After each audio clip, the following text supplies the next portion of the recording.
नमस्कार. हा व्हिडिओ माझ्या सगळ्या फॉलोअर्ससाठी आणि फ्रेंड्ससाठी जे मला कॉन्स्टंट सांगत राहतात that I need to do one reading in Marathi. तर आज आपण टॅरो रीडिंग करणार आहोत मराठीमध्ये आणि लेट्स सी आजच्या दिवसाची आपली जनरल एनर्जी कशी आहे. एक हे कलेक्टिव्ह आणि जनरल गायडन्स राहणार आहे. मी 3 कार्ड्स काढीन. लेट्स सी या 3 कार्ड्समध्ये आपल्याला म्हणजे आपल्याला जाणून घ्यायचं आहे बेसिकली की आपली प्रेझेंट एनर्जी काय आहे, येत्या काळामध्ये कुठल्या गोष्टींची आपल्याला काळजी घ्यायची गरज आहे आणि एक जनरल फ्युचर लाईक आउटकम कसं राहणार आहे. ओके, चला करूया तर.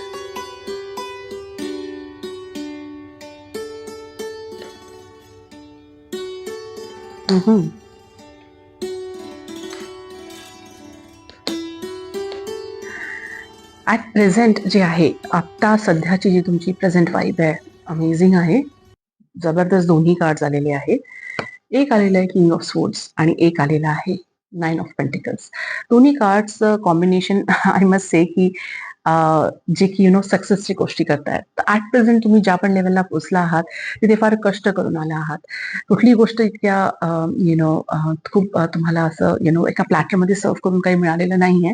तुम्ही फार कष्ट घेतले आहेत आणि प्रत्येक तुमचे डिसिजन जे आहेत ते फक्त माइंडनी घेतलेले आहेत. लाईक ऑल तुमच्या सगळ्या डिसिजनला प्रॉपर तराजूमध्ये मोजून मापून घेतलेले डिसिजन्स होते. त्याचे तुम्ही कम्फर्टेबल लाईफ जगताय सध्या त्या हिशोबाने.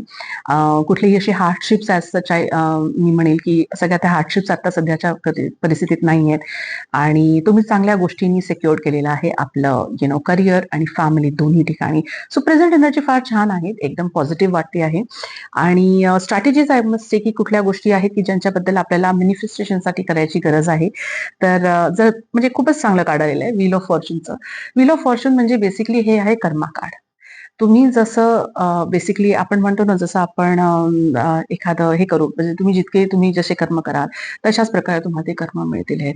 तर तुम्हाला आता गरज आहे आपल्या लाईफमध्ये हे आयडेंटिफाय करायची की तुम्ही या स्टेजला कुठे आहात, या चक्राच्या वरती आहात की चक्राच्या खाली आहात. जर समजा तुम्ही खाली आहात तर चक्का म्हणजे फिरणार आहे. Time is going to change. तर तुमचा टाइम डेफिनेटली बदलेल आणि तुम्ही वरती जाल. ऍट द सेम टाइम तुम्हाला असं वाटतंय की तुम्ही त्या सिच्युएशनमध्ये आहात तिथे तुम्ही सगळं काही अटेंड केलंय आणि सगळं काही लाईफ एकदम स्मूथ आणि मस्त बढिया सगळं चाललंय. काही खूप जास्त स्ट्रेस नाहीये, चिल चाललंय, सगळं चाललंय. तर होऊ शकतं की कुठे ना कुठे ग्रीड पैसा किंवा ऑब्सेशन कुठल्या गोष्टीबद्दलचं जे की निगेटिव्ह झोनमध्ये आहे ऑब्सेशन हे. तर असं सगळं समजा काही झालं तर होऊ शकतं तुम्ही थोडंसं खाली येणार आहे because it's a Karma card. तुम्ही जसं आतापर्यंत करत आला आहात त्याचे तुम्हाला फळ मिळणार आहे. तर हे मॅनिफेस्ट करायचे आहेत बेसिकली. हे मॅनिफेस्टेशनच्या सिच्युएशनमध्ये ते कार्ड आलेलं आहे पोझिशनमध्ये. तर त्याच्यामुळे हे इतकं छान गायडन्स आहे की भैया हिसाब किताब हो रहा है, लिखा पढ़ी हो रही है, बढ़िया शानदार तरीके से आपका लिखा पढ़ी चल रहा है. तर तुम्हाला तुमच्या सगळ्या गोष्टी मोजून मापून घ्यायची गरज आहे. सगळे डिसिजन मोजून मापून घ्यायची गरज आहे. कुठल्याही गोष्टीला कुठल्याही प्रकाराने तुम्हाला ओव्हरडू नाही करायचं आहे. In any of the either or like extremes मध्ये नाही जायचं आहे. ठीक आहे, तर हे मॅनिफेस्टेशन मध्ये आलेलं आहे. तुम्हाला या स्ट्रॅटेजीज अप्लाय करायच्या आहेत. आणि फ्युचर आउटकम जो आलेला आहे तो 7 ऑफ कप्सचा कार्ड आहे. थोडंसं I would say a little bit भारी राहणार आहे. तर जे कार्ड हे सांगता आहे तेच हे कार्ड सांगता आहे की आत्ताच्या घटकेला फार प्लेझंट आणि अमेझिंग कंडिशन मध्ये आहात. पैसा, अडका, रुतबा, सगळ्या सोसायटीमध्ये नाव, सगळं सगळं काही खूप छान वेल एस्टॅब्लिश झालेलं आहे. कुठे ना कुठे समय का पहिया घुमने वाला आहे. कुठे ना कुठे काही काही गोष्टींवरती थोडेसे बम्स येण्याची शक्यता आहे, चान्सेस आहेत. आणि फ्युचरमध्ये जर समजा या मॅनिफेस्टेशन मध्ये आपण ज्या प्रकारे मी बोलले तुम्हाला की तुम्हाला थोडासा कंट्रोल ठेवून सगळ्या गोष्टींना मोजून मापून करायची गरज आहे. ते नाही समजा झाले तर हे कार्ड आहे कन्फ्युजनचं कार्ड आहे.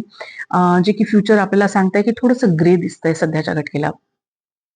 इगोचा क्लॅश असल्यामुळे किंवा कुठल्याही ऑब्सेसिव्ह लाईक ऑब्सेशन कुठल्याही प्रकारचं खूप एक्स्ट्रा केल्याबद्दल पॅशन म्हणा किंवा पैशांच्या मागे धावल्यामुळे कुठे ना कुठे कन्फ्युजन होण्याचे चान्सेस आहेत. अगदी फार क्लिअर असं फ्युचरमध्ये सोपे गोष्टी नाही मिळणार आहे. ज्या गोष्टी आता तुम्हाला इतक्या सोप्या वाटतायत त्याच गोष्टी होऊ शकतात थोड्याशा कठीण होऊन जातील आहेत. तर थोडंसं हेवी कार्ड आलेलं आहे. मी त्याच्यासाठी एक आणि कार्ड काढणार आहे की या कार्ड बरोबर आपल्याला सॉल्व्ह करायला काय करण्याची गरज आहे. वा, काय कार्ड आलेलं आहे, जबरदस्त. टू ऑफ पेंटिकल्स, बॅलन्स करण्याची गरज आहे. या सगळ्या गोष्टींना ज्या प्रकारे मी म्हणते की खूप जास्त हंबली व्हायची गरज नाहीये. You don't have to go to that level. Don't go so down. आणि ॲट द सेम टाइम खूप जास्त तुम्हाला वरती पण नाही राहायचंय. तर या दोन्ही गोष्टींचा छान समतोल बॅलन्स होण्याची गरज आहे.